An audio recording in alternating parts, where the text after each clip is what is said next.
Hi, everybody. Glad you could join the Heart of Iowa Dems this evening. Thrilled to have you here. My name is Kathy Focht. I'm the chair of the Iowa County Democrats and a member of the Heart of Iowa team. I apologize. Apparently, my connection, I'm at the Williamsburg Library, is stuttering a little bit tonight. So bear with me on that. About tonight, I had read a Substack article last week entitled Democrats Need to Go on the Offensive on Water Quality. And I thought, I like the title. And one of our guests tonight was a co-author of that, and the other co-author, that's Matt. The other co-author, Bob Leonard's in the audience. And Bob was the one that suggested I get Chris Jones on, so I'm excited about that. I realized at the time that I didn't know nearly as much as I should about what I think is a very important political issue and should be an important one next year in the campaign, or starting right now, actually. So that's why I wanted to do this tonight. And it's a chance to talk to some experts on the issue and probably have clear opinions, I'm guessing, on the politics around this issue. Before we start, just a few housekeeping items. We're recording this evening and we'll post to the Heart of Iowa Dems Facebook page and YouTube tomorrow. I will put the Facebook page link in the chat room as soon as I'm done here. And you can also view a transcript of this by selecting live transcription on your toolbar, the bottom of your screen. If you have a question this evening, please drop it in the chat room. That's down on the toolbar too. If you haven't done a Zoom call before, that'll be unusual right now. We'll start with the questions that were submitted in advance on your registration forms, and we'll get to as many of the chat room questions as we can. Also, feel free to drop in the chat room if you have suggestions for speakers or topics for future Wednesdays. We'd love to hear them. I think that's it on the housekeeping things. We've asked Jason Grimm to moderate the conversation this evening. Jason's the executive director of the Iowa Valley Resource Conservation and Development based in Amana. Hope I got that right, Jason. And is a third-generation farmer at Grimm Family Farms in Iowa County, which is outside of Williamsburg. In addition, he ran for the Iowa County Board of Supervisors last year, and personally hope I can get him to run for something again soon. I'm going to hand off to Jason now, and he'll introduce our guests for the evening, Chris Jones and Matt Russell. All yours, Jason. Thanks, Kathy. Well, I hope everyone's had a good day and is ready for a good discussion tonight. I have not Sally got the chance to meet Chris in person, but I've heard his name many times, but and have been able to work with Matt for many years and known Matt for more than a decade.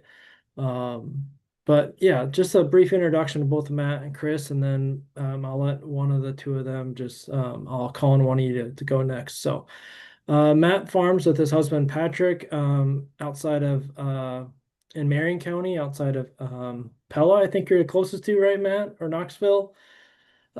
He previously served as the Iowa's Farm Service Agency state director in the previous administration.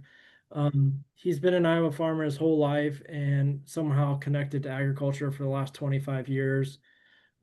Today, he's currently frequently writing about rural politics and organized a successful effort in challenging the politics of farmers and climate change leading up to the 2020 general election. He's writing regularly at Growing New Leaders, Perspectives from Coyote Run Farm on his Substack platform. Chris Jones, he retired in 2023 from the University of Iowa, where he worked as a research engineer studying contaminant hydrology and ag landscapes. Prior to that, he worked for the Des Moines Waterworks and the Iowa Soybean Association. Chris has a PhD in analytical chemistry from Montana State University and a bachelor's in chemistry and biology from Simpson College here in Iowa.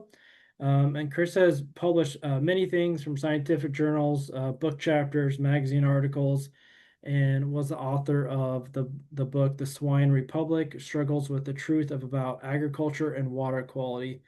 And that book was selected by the Library of Congress as Iowa's representative in the 2024 National Book Festival. And Chris still lives today in Iowa City and blogs regularly on his Substack as well called River Raccoon. So you can see both of their writings there if you're interested as well. So Matt, I will Jason, let, can I just hop in for 1 minute? yep. I forgot this in the intro. There are some candidates on the call tonight, and while you're not here to have a speaking role, if you want to introduce yourself by putting your name and what you're running for in the chat room, that would be welcome. It's not required. I just thought you might like that opportunity. Sorry about that, Jason. Yeah, no problem. That's a good suggestion, Kathy. Yeah, so Matt, I'll let you take 5 minutes here just to kind of further introduce yourself and yeah, maybe even hit on what your Substack platform article hit on last week. All right, thanks. Chris, would you rather go first? We'd kind of talked about you going first. I'm happy to go It first and let doesn't you. matter. You got momentum, so go for it. Okay, I'll go. I just didn't want to step on you. It's great to be on here with you, Chris. It's great to be on with Jason. I got to say, though, I've been away from Jake for 7 years. So we've known each other a lot longer than 10. We're older than you think. So it's great to be here with the folks. You know, like I said, I've been a farmer really my whole life. And I'm really motivated right now as a Democrat. So I'm here as a Democrat and a farmer. And we really have to win elections. So when I think of really anything politically, I am thinking, how do Democrats win elections? And water quality is a winning issue, right? We have got to lean into this, and it's getting, you know, we're having a moment where the whole state is rising up and paying attention to water quality in ways that, you know, I know Chris has been paying attention and leading the way for a very long time. But it's like it's catching fire, and there's a lot of people, and Chris being one of them, lots of people that have been elevating this. We just had this incredible event on Monday night at Drake University in the Harkins Center with the Polk County Central Iowa Surface Water Report. Just tremendous, tremendous discussion, tremendous science, tremendous opportunity. And here's where I think it's a winning issue. Republicans are to blame for this, right? So, and I'll talk a little bit more about that. But there's a lot of people, and I hear people say, you know, well, we need to, you know, we can't play the blame game. No, we can't. And we should. And it's about winning elections. And so I'm going to talk about how Republicans have been responsible for where we're at and why we need to really go after them and hold them accountable. As Kathy said before people jumped in, you know, as people are knocking doors, how are we thinking about this? So I'll talk about that in just a minute. But, you know, I'm working with a group of people. We're looking at the Secretary of Agriculture's race. We really need to have a candidate that's running, you know, a farmer, a rural leader that's got farming experience. I think that's a real big opportunity. I'm confident we're going to have a Democratic governor. We are likely going to pick up some seats in Congress, and to have a Democrat in you know, leading IDOLs is really critical. And again, I'll tell a little bit more about why. So I know there's some candidates on the call. I am open. I take calls from candidates all the time. People come to the farm, happy to spend time walking the farm, talking. Any Democrat that's running or that wants to run or thinking about running, and you want to talk about rural and agriculture, please reach out. I'm happy to talk with you about that. And this is my high level, like this is the political message for anybody running when you're talking about agriculture. If you're debating policy in public, you're losing, right? So this is a little bit counterintuitive to Democrats because we'd love to debate policy. But all we need to do is look around the state and look at how Republicans have won elections without debating policy at all. They're counting on us to come with the policy so they can attack our policies, right? And then we have to defend those policies. So let me dive into water quality. Why agriculture and water quality is a winning issue for Democrats and a real vulnerability for Republicans. So Republicans have had the trifecta control in the state of Iowa for 10 years. And the very first session of their very first legislature that they had, the trifecta, they killed the Leopold Center for Sustainable Agriculture, right? Very first session, when they had the ability to kill the Leopold Center, they did it. And for the last 10 years, every time anybody has tried to do monitoring, to do performance-based, to incentivize farmers to be more creative or innovative, to talk about the farmers that are doing a better job versus the farmers that are big polluters. They have consistently used their power to prevent good policy from coming forward and to continuing to elevate, bad policies. A few times folks have been able to kind of stop Farm Bureau and the state legislature from doing some things against nature and against quality of life. But for the most part, they're in control and they are responsible. Okay. We're looking at now 6 months into the Trump administration, and the entire Republican Party in Iowa is completely MAGA and will not stand up to this administration, right? Just roll over. So here's what they have rolled over in the last 6 months. Somewhere between $50 and $100 million in conservation funding that was supposed to go to Iowa farmers. The farmers were signing up for it. They were oversubscribing, and we cut $50 million in NRCS programs through the Inflation Reduction Act. They're going to say, oh, but we put it in the reconciliation package. It didn't go away. We're putting it in the next farm bill. They haven't passed a farm bill. That money's gone for this growing season, right? When we were having all these nitrate problems, we have been having all these problems with agriculture and water quality.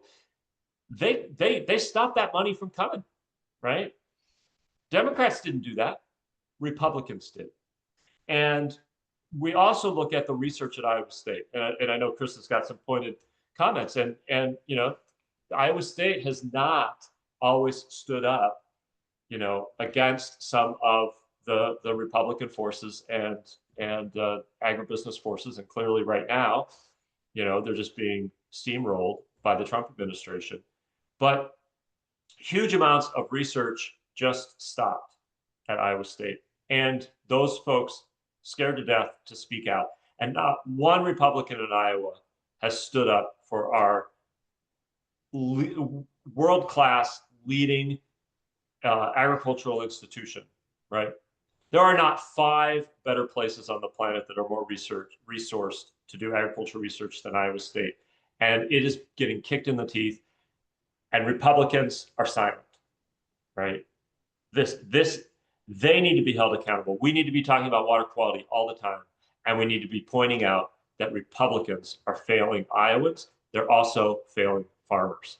The last thing I'll say is look at what's happening.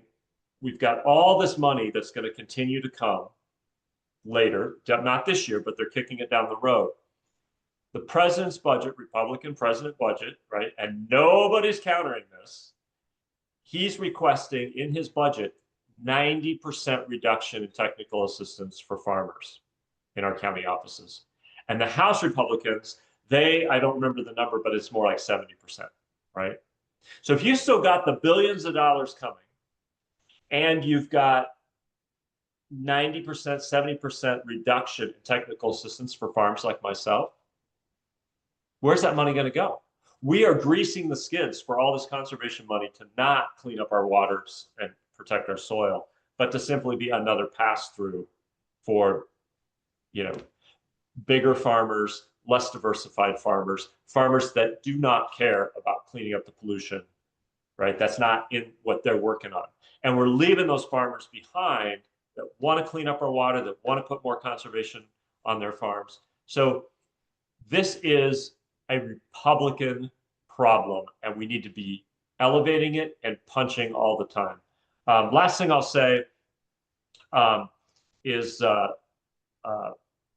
and I'm forgetting my closing comments here, but I had one more thing. just to close, I want to win elections, right? Republicans are vulnerable on this, and we need to make sure that we are putting this on Republicans. And here's another piece that's really important, because Republicans and a lot of farm groups aligned with Republicans say things like this: farmers, their land is what's most important for them. It's how they make their living. They're doing everything they can to preserve the soil, take care of it, and they are the best. They are the best environmentalists, right? Which is a complete lie, because you have some farmers who are doing a lot. You have some farmers who would like to do more, but aren't. And then you have some farmers that are just terrible. And when you say they're all doing a good job, you're giving a pass to the farmers that are doing a terrible job, and you're kicking the farmers that are doing a good job in the teeth. So we have to be the party that says, hold it, folks. We do choose. We choose these farmers. We're going to invest in these farmers. And we're calling out Republicans who are undermining the work that these farmers can do and want to do, and our whole state needs them to do. And the last thing I'll say is, I heard this back in 2018. There was a guy, we were in a group, and he said, I don't think we need to pick farmers, but I'll tell you what, that farmer that's farming in 2 states and 12 counties, I think we can say we're not talking about that farmer. Like, that farmer doesn't need our support and could kind of go away, and it would be a good thing. Do you know who that guy was? Kevin Reynolds, first gentleman, right? So when even Republicans can at least in private talk about these differences of farmers, we need to be able to do the same thing. And really what it is we need to elevate those farmers who are doing a good job, and we need to put Republicans on notice that they're undermining the work. They're preventing the work from being done. They're preventing our farmers, our rural communities, from getting the work done that everybody needs. And in fact, taxpayers want to support, and Republicans are blocking that. So I'll quit and hand it off to Chris. Okay, well, thanks for attending tonight. I thank all the organizers for the invitation. I'll just say, Eisenhower's Secretary of Defense sort of famously said that what was good for GM was good for America. And we've kind of had that same approach here in Iowa, where what was good for Iowa agriculture was good for Iowa. And I think the time has come to say that, that's not the case, at least on issues of environment. And, we've got 6,000 private wells across Iowa that are contaminated with nitrate above 10 milligrams per liter. We've got thousands more contaminated with E. coli. We've got water rationing in our biggest metropolitan area, 600,000 people basically being held hostage by agribusiness and the farmers in the Raccoon and Des Moines River watershed. We've got the second highest cancer rate in the country, the only state with the cancer rate increasing. We've got our beaches posted week after week after week. In the summer, we can't use our lakes that we paid to have constructed. And our air is polluted in rural areas, and you can smell manure in downtown Des Moines. And, in my view, the time has come to say enough of this. And, I'm not a Republican. I can't imagine myself ever voting for a Republican, but I reject the idea that this is a Republican-only problem. It is not. Democrats, you do not get an entrenched pollution like this without the complicity of both political parties. That's just the truth in my mind. And so I live in the most rural Senate district in the state of Iowa. Zach Walz is my senator, okay? And he refuses to talk about water quality, all right? And so, I just don't buy it that this is just a Republican problem. the foremost example of that is that Democrats, by and large, are completely on board with the use of corn for fuel ethanol. 60% of our corn in Iowa is being used to produce corn ethanol. Is it really worth the water pollution that results? I would say no. We have an area of land in Iowa the size of 20 counties being used to grow corn for ethanol. And Democrats are completely on board with this. And how can we say this is just a Republican Party? We can't. And so, I'll leave my remarks there. I know wherever I go and wherever I do programs, people just want to ask me questions. And I just say, I've lived here. I'm 64 years old. I've lived here most of my life. The water has been polluted the entire time. The entire time it's been polluted, my entire life. And so I just firmly believe this is a problem of both parties. I believe that the farm programs have not worked. They have not worked, especially for nutrient pollution. Nutrient pollution is worse than it's ever been. And so now it's time to talk about laws. We need laws that rein this in. We need policy that gets some land reform that will produce outcomes or produce systems that pollute less. And we need to cross that Rubicon here. We need to talk about regulation. We need to regulate farmers. And, I want my kids and grandkids to have a better Iowa than what I had. And I don't see that happening right now.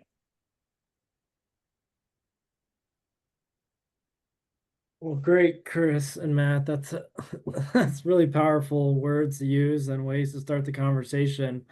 I'm looking back at some of the past the questions that people shared when they registered and have been making some notes here. I guess instead of talking about some of the things that we should do or change here right now, I'm kind of curious if one of you or both of you have any can you comment on like how does Iowa compare to some of the countries or other places here in the US also that have some of the cleanest water, some of the best regulations? Like what do they have that we don't have here in Iowa, maybe to show the difference? Well, I think the Polk County report showed that we have the worst nitrate levels in our streams in the United States. Right. So, what are the reasons for that? Well, we have a large percentage of our land is tiled. For one thing, we have an excessive amount of nutrients applied to our crops. We know from the sales data at IDOLS, and we know from the literature values for the amount of nutrients that the livestock that we have, what they excrete. We know that Iowa farmers are way above what the recommended amount is onto corn. And so those are the two reasons in my mind why our nitrate is so bad. How are we different from other states? Well, we see Minnesota at least trying to take a regulatory approach on this where they're trying to rein in farmers and the rates that they apply in areas where the groundwater is contaminated. Matt, were you going to add anything else? Yeah, I would just say I agree. I mean, I think the science is really clear. We've got an incredible problem. One of the things that I'll say as a farmer is, and again, I always say we cannot lump all the farmers together. There are farmers that want to do better. There are right? So what I'm really speaking to are the farmers who are investing and adding crops in the rotation against the short-term economic incentives to do that. They're managing their tillage, differently. They're integrating livestock in interesting ways. They're trying to keep something growing all the time. They're not just doing a one-off. They're adding additional practices on top. They're innovating. They're making it work for their farm. They're using the public support to help do that, and that's great. But they are, in the short term, they are investing in something that creates a public benefit, that they can't take that to the bank. The farmer that's hanging iron over the creek bank, farming into the ditch, they're polluting, and they don't have to take that pollution to the bank. We all get to take that to the bank, right? So one of the things that I like to say is that farmers are trying to make rational decisions in an irrational system, right? And I think Chris is right. I mean, there's been a lot of public policy, some like active public policy, some public policy of omission, preventing accountability. I think we look at the nutrient reduction strategy, the very fact that we won't do any outcome performance, right? It's all just theoretical modeled practices, and we'll count the practices. It's not working, right? We're not seeing the reduction. They squint and try to argue that there is, but there isn't. So I would say this is the challenge, is that we've got farmers trying to make rational decisions in an irrational environment, and we need to bring more rationality to that environment. And right now, like I said from the top, I'm really interested in Democrats winning. I'm a rural person. As much as there are Democrats that want to win elections, right? There are people that want to be governor, and they really want to be governor. I can tell you that my family needs Democrats. We need a Democratic governor more than anybody in the Democratic Party wants to be governor. It's that dire. It's that important. So I do really think that we have to draw that distinction. Now, we have to keep working with our Democratic elected officials, as Chris lays out. How do we get to those goals? How do we get to the cleanup? But I think taking a cue from the campaigns for the last 10 years, at least in Iowa, Republicans do the politics better than Democrats. And one of the ways they do that is that they tell stories and they do identity politics, and they completely avoid the policy debates, except where Democrats put the policy out and then they debate that. We have the luxury this round. All the policies are theirs. And we need to be identifying those and punching them. And on water quality, those policies have undermined farmers, they've undermined rural communities, and they've undermined the entire state when it comes to natural resources. Matt and Chris, on our state, and not just here in Iowa, is people are becoming more concentrated in the urban areas, and rural communities are becoming smaller. Do either of you want to add into how does our urban communities impact this? I'm trained as a landscape architect, so I spent many years doing water quality practices from a design and implementation perspective, and trying to improve water quality that way in an urban environment.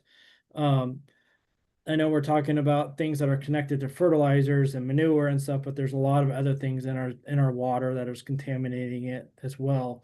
Can you talk about how is our urban communities impacting our water quality as well? Or a lot of people on the questions are asking about what can I do if I don't live in a rural area or I'm not a farmer as well? Well, the science assessment for the nutrient strategy, which was done in 2012, showed about between 90 and 95% of the nitrogen coming from non-point source areas upstream, which is agriculture, and about 85% of the phosphorus coming from that source. And so where I live in Iowa City, I'm in what's called an MSA community, or MS community. And so if you live in a city with more than 10,000 people, if you look at your water and wastewater bill, you have a charge on there for stormwater, okay? And so for me, I figured out what it is per acre per year on the land that I owned in Iowa City, and it was a few $100s per acre per year, what I'm being charged by the city of Iowa City to remediate my stormwater. Okay. And so people that live in cities, if you live in a city more than 10,000 people, you're paying a few $100s a year to have the water off your roof and your deck and your driveway remediate. And so that's these stormwater detention basins that you see around parking lots and all these rain gardens that you see in many communities now. And so people in urban areas, they are doing something. They're writing checks to do this, right? And so this idea that this pollution is because of what's coming from cities and golf courses and wastewater treatment plants is just bunk. You know, it's just a distraction that agriculture has been using to divert people's attention away from the true sources. And goose poop. You've probably heard that, haven't you, Chris? Geese, yes. It's ridiculous. But that's what I'm saying is Democrats allow that to happen, right? And they don't punch back, right? That's a ridiculous comment that this is about goose poop, right? And it's wildlife, right? Is there an impact? I mean, does goose poop get in there? Does wildlife? Yeah, but it's a tiny little thing, right? It's a little piece of this that's not even measurable almost, right? To your point, Chris, our water quality problems in this state are because of our agricultural systems. We have got to change those agricultural systems. And again, it's a broken record, but I think in this election cycle, Democrats need to point out that we need to fix this problem. And Republicans are not only are they refusing, but they are enabling us to go backwards. They're enabling, resources that were meant to help farmers that want to solve the problem, right? They don't get those resources. And we're creating a system where the farms who want to pollute are in an economically stronger place than the farms who want to clean it up. And it's as simple as saying that. Republicans don't want to invest in the farmers who want to solve the problem, and they're protecting the farmers who are causing the problem. So, and that's a very easy political message to just repeat and repeat and repeat, and then force the Republicans to explain why they're letting these resources not get to the farmers that want to invest in them. So I agree with this idea that we need to reward and elevate, the farmers that, are taking risks and wanting to do it right and this sort of thing, as Matt described. But the important thing to remember here is not the number of farmers, it's the number of acres. Right. Okay. And so you've got we've got 80,000, give or take, farmers in Iowa. You've got maybe 20,000 of them that are controlling a pretty large percentage of the acres. Right. Maybe as much as 60 to 80% of the acres. And so when we talk about practice adoption and this farmer down the road is doing everything right and we love him, we should not kid ourselves that this is a path to better water. It's not, because we need land reform, right? We need land reform that gets land out of the hands of these big farmers, and also out of the hands of landlords, right? Farm landlords. So how can we do that? And always remember that this isn't a problem necessarily of farmers, it's a problem of acres. Right. And I would pile on to that, Chris, that in fact, what we're seeing over the last 10 years is that part of the approach that Republicans have used around the nutrient reduction strategy, around conservation, around these things, is that we have an opportunity to slow down that conservation, that concentration, right? If you have an economic system that bakes the benefits into the system, and we're going to get there, I think, have to punish the polluters, right? And this is another thing that's coming up, right? And media is asking it. And my advice to any Democratic candidate is, if they get the question, do we need a regulatory regime or voluntary?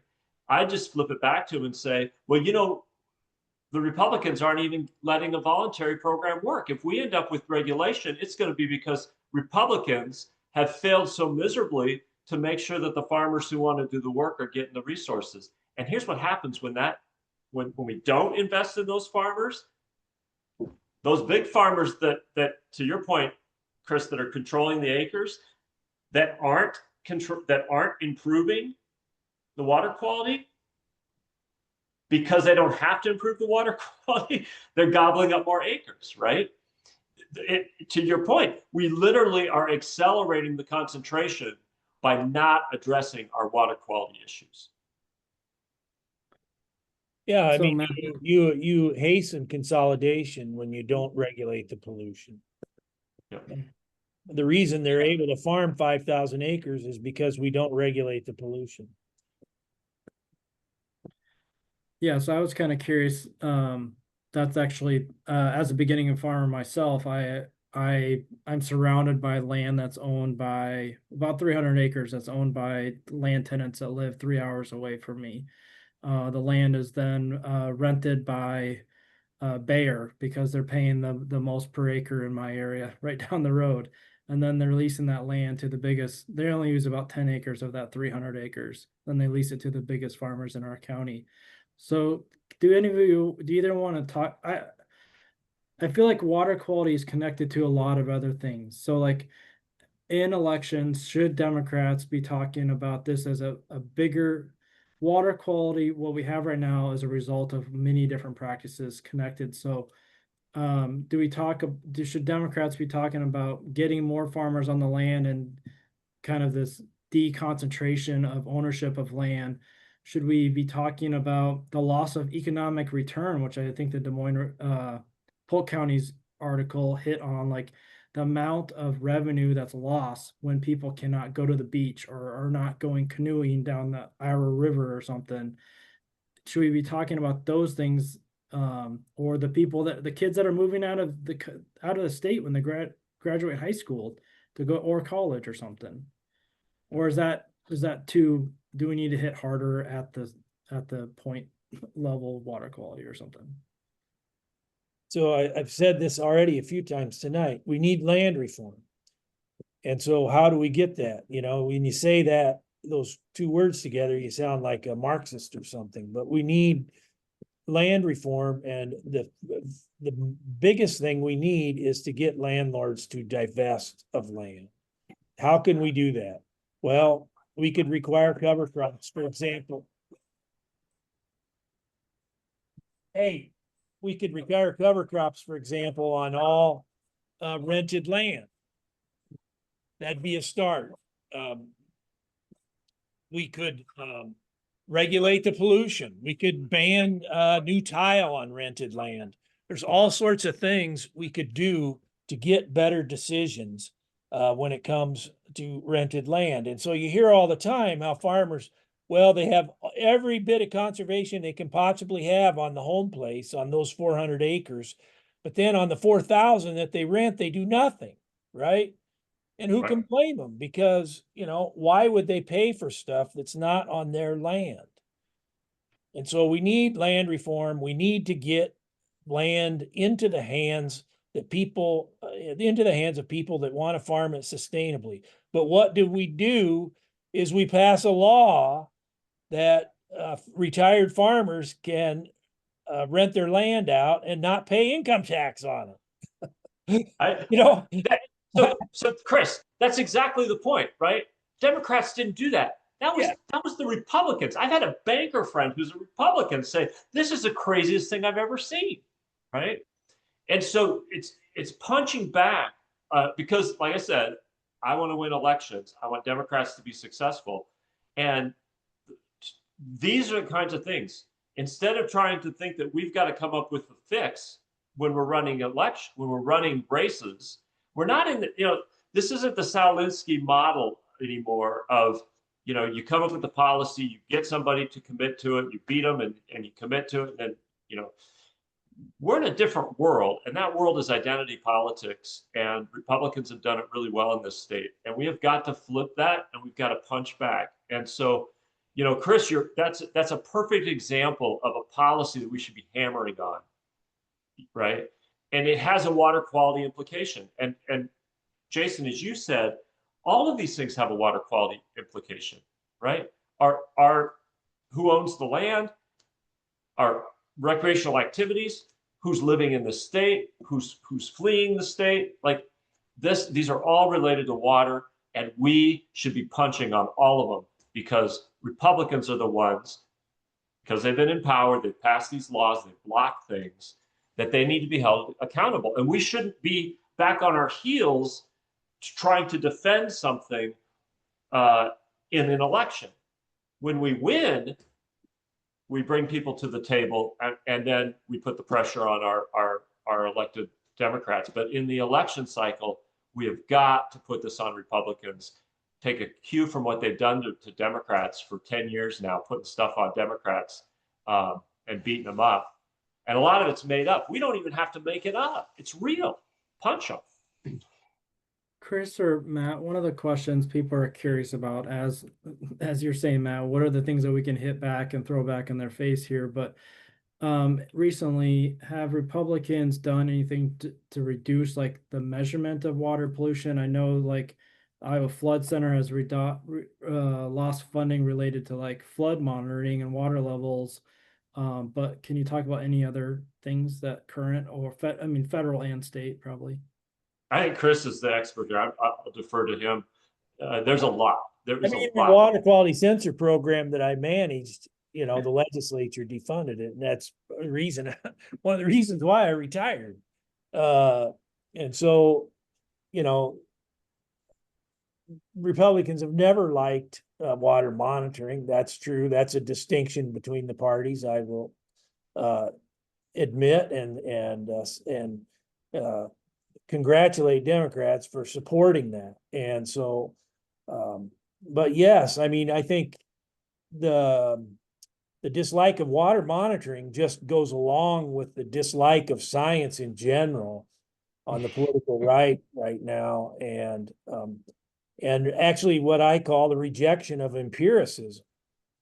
You know, it goes deeper than even the rejection of science. It's a rejection of empiricism. And so, you know, that all came to a head during COVID, right? When we saw that, you know, the Republican Party was not going to respect data and various empirical processes that the scientific and the public health community uses to confront disease and help stop disease. And so this is a big problem in our country. And in fact, it's all over the world, really. And so we see Robert F. Kennedy Jr. with the vaccine stuff and some other things, and, you know, Trump, you know, with his Sharpie and the hurricanes and all these sorts of things. It's just this overall rejection of empiricism.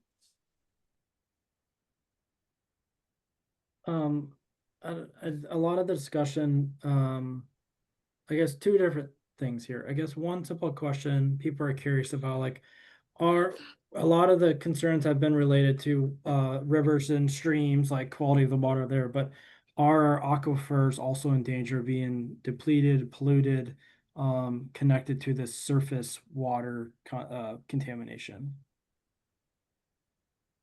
Well, as you said, we have 6,000 private wells in Iowa that have been contaminated with nitrate above 10. We have areas of Iowa where the groundwater is more vulnerable than others.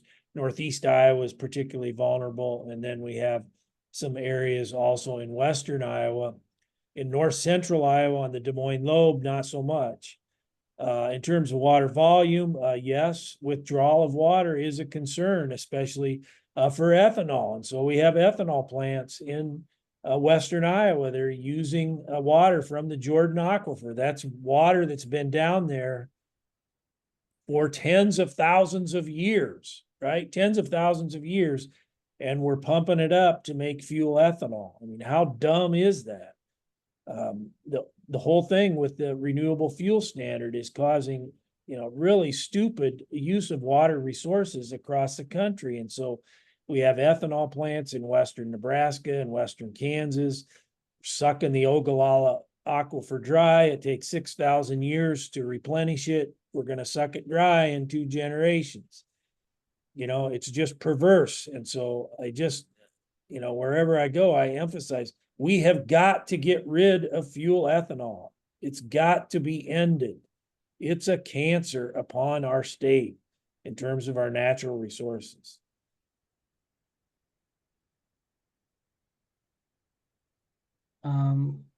Matt, did you want to add anything else to that, or no? No, I mean, I'll say this about biofuels. I think figuring out how we cycle carbon in the atmosphere through agriculture to use those carbons versus digging up fossilized carbons, I think is really important. I think we're stuck on ethanol. I think if you go back 20 years, and I was at, well, not 20 years ago, but I remember being at Drake, right? So sometime around 2006, and the ethanol industry in Iowa was talking about ethanol being a bridge. Well, it's not a bridge, right? Like advanced biofuels is just more ethanol, right? So I think we do have to, I believe that liquid fuels and gaseous fuels, there's going to be a use for them. And we need to leave the carbon and, we need to leave fossils in the ground. We need to use the carbons in recycling. So I think there's an opportunity for biofuels in Iowa going into the future. But, I think taking where we are and just getting more of what we do is kind of uncreative, right? And not useful. And I think when you unleash the power of farmers to actually innovate, we get new things.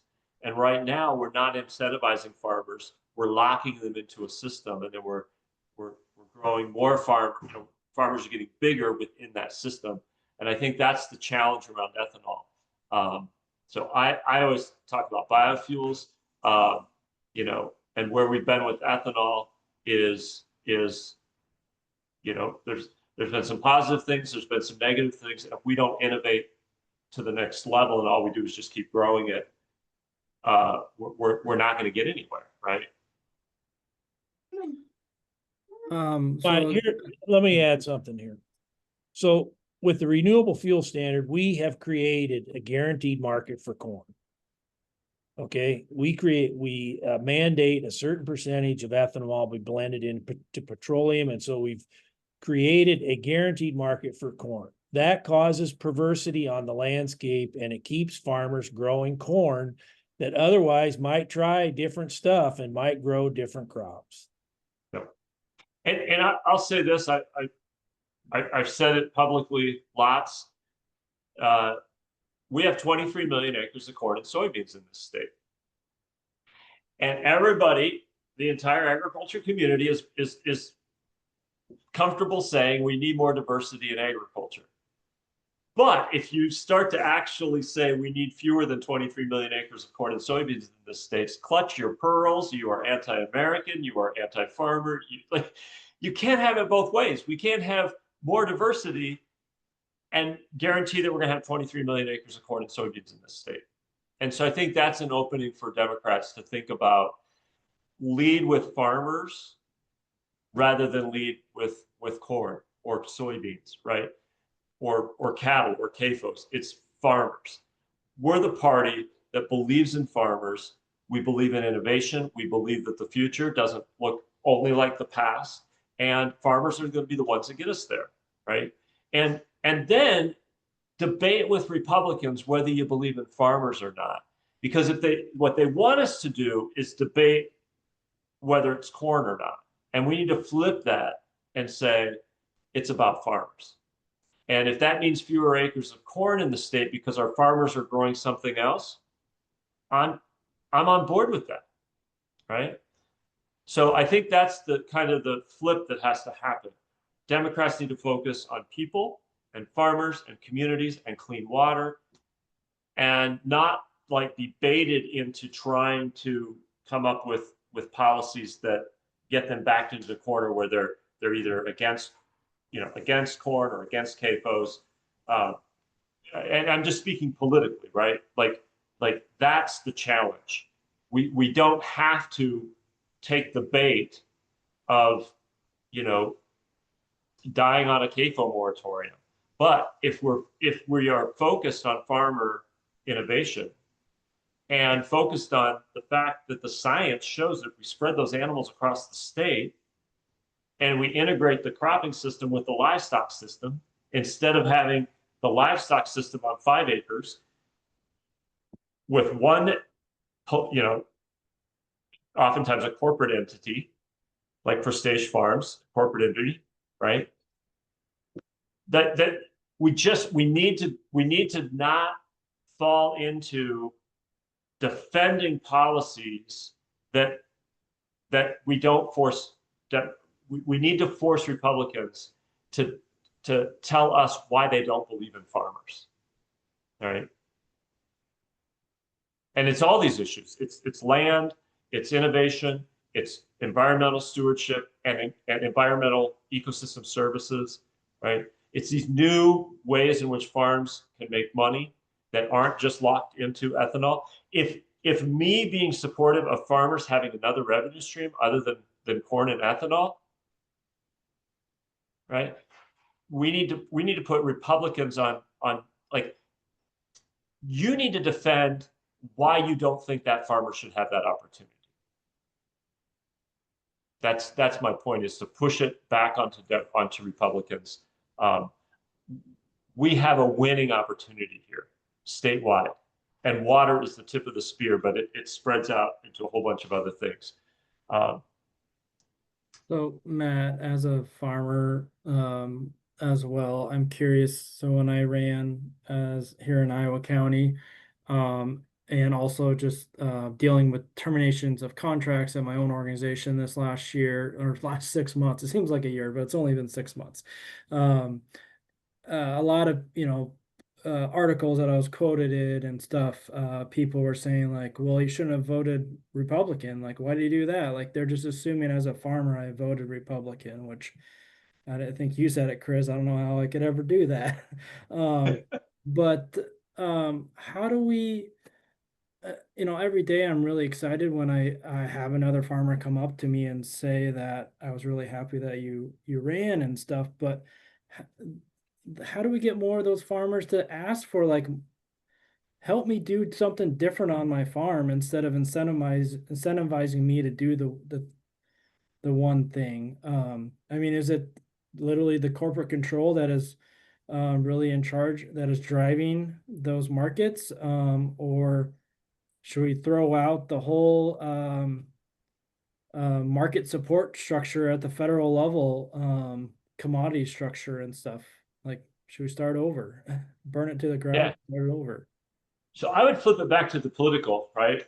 So I don't know this for sure. I think rural folks were somewhere between 60 and 70%, voted for Trump. And farmers were probably a little stronger than that, but a lot of them, they're older white guys in rural areas. So that skews towards Trump. I mean, I think there's probably somewhere between 20 and 30% of all the farmers in Iowa probably voted for Harris. I don't know what the number is. I know the Democratic Party has not done a very good job of actually building a team of farmers, right?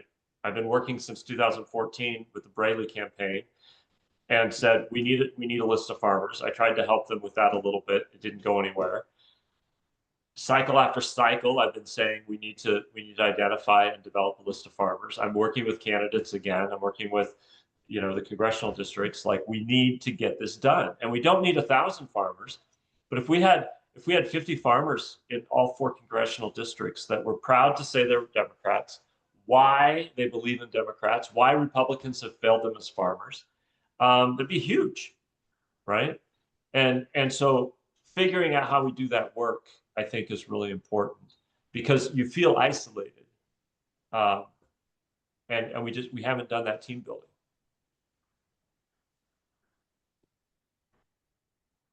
Chris, Well, yeah, go ahead.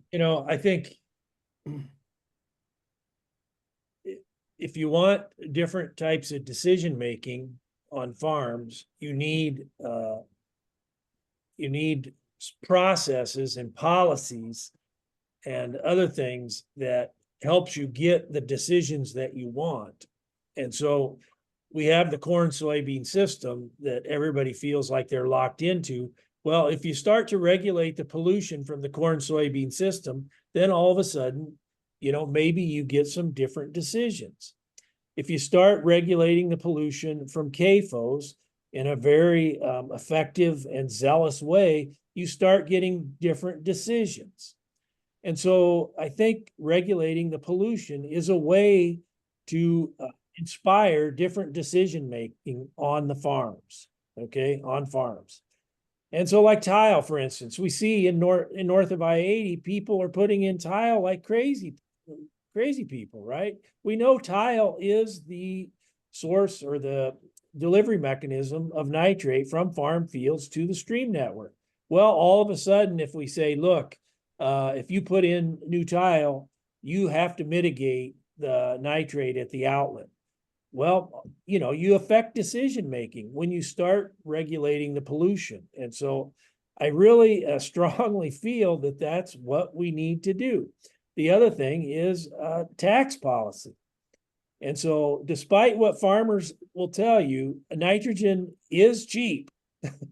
Nitrogen is cheap and they use too much of it. Well, how do you reduce their use? Well, we know when we took the price of cigarettes up to $8 a pack, people started smoking less, right? And so we need to tax these inputs that are causing the pollution, that create decisions that are going to produce different environmental outcomes. And so we can look at the entire farm landscape in Iowa and start going through it little by little, and what can we do to get the decisions that we want. You know, fall tillage is something I talk about all the time. Well, why do we allow it? You can get perfectly good yields on corn and soybeans without doing fall tillage. Why do we allow that? Well, the reason we allow it is because some farmers think they need tillage and they're farming 5,000 acres. They can't get it all done in the spring. So they've got to do some in the fall.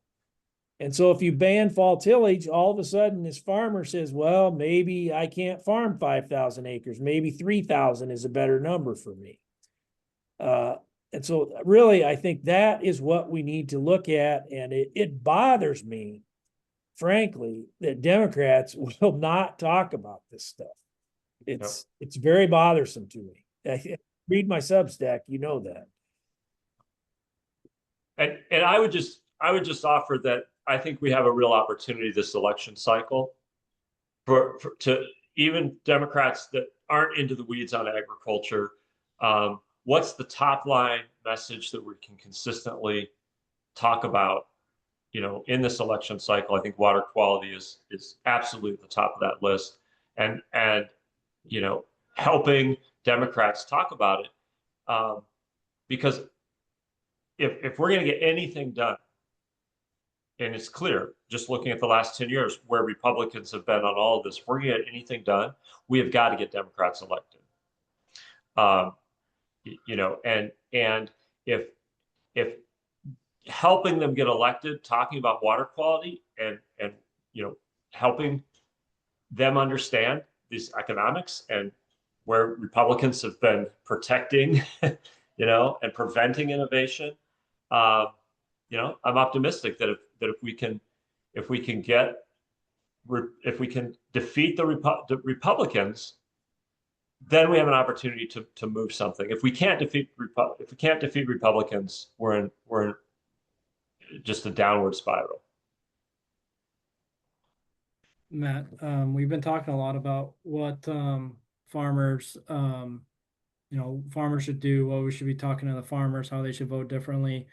But we also know that 5% of those farmers, you know, only represent about 5% of the voters in Iowa, or less, honestly. So how do we convince those other people, other voters, to help elect Democrats in this next elections coming up in the next couple of years?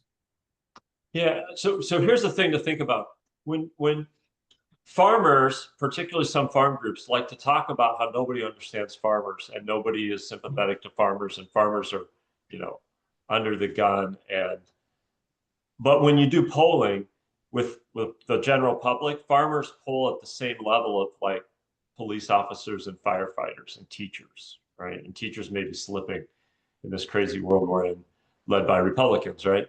But farmers are, while they don't have a lot of numbers, they're very credible voices.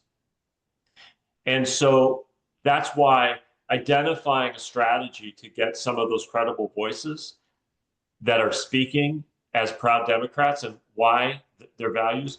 I'm going to call out my friend Seth Watkins down in Page County. He wrote a piece right before the election about why he was supporting Harris and Walz, right? And he wrote from his values. His grandmother founded 4-H. So he talked about why, as you know, his grandmother founding 4-H and those 4-H values that he sees in Harris and Walz and why he is proudly supporting them as a farmer, right? Those are powerful. And Page County is the only county in Iowa where Harris did better against Trump than Trump did against Biden in 2020, right? I'm convinced that it's a small county, but people like Seth and the Norrises and I can never remember her name, Jackie in Adams County. Those three counties, those were the best performing counties in terms of change for 2024, right? I mean, they were big red counties, but Trump did less better in Montgomery and Adams than any other state, any other counties in the state. And then Page, he actually did worse, right? So there's something about that the authenticity and the permission structure of authentic voices, and farmers can play that role. And we don't need to win all the farmers if we can identify those farmers who we can elevate that agree with this. You know, we need to fix water quality and we can do it. And Republicans have failed us. That's going to be significant because it moves the rest of the rural electorate and including some of the urban electorate. So that's my kind of strategy of, you know, theory of change there. It's not how do we win the farmer vote. It's how do we get authentic farmer voices to help us move the needle. And if we move rural Iowa 7 points, which is pretty big, we're a blue state. If we can move it 5 points, we're probably, you know, picking up enormous numbers of you know, picking up 2, maybe 3 congressional districts, a senator, a governor, you know, other statewide electeds, and supermajority gone in the Senate, right, for the Republicans. So farmers can play such a big role in this, and I just want all the Democrats and the candidates to think, how do we lean in? How do we identify those farmers who can help us get this message that we're going to fix? Democrats are going to lean into this and fix it, and Republicans have absolutely failed. Chris, do you want to take? Well, I'm looking at the vote totals here from 2024, and Trump won by 220,000 votes in Iowa. And so, assuming that, you know, farmers, 50,000 of them voted, you know, if Harris would have gotten every farmer vote, every single farmer vote, you know, she still would have lost. And so, you know, in Iowa City here, and I can tell you this with complete certainty that, you know, people look at Rob Sand and his focus on moderation and, you know, other Democrats that want to film their TV commercials walking across the farmyard of some millionaire farmer. The base, you know, people that live in Iowa City and Des Moines, the base are going, what the hell? You know, look, we are the loyal voters here.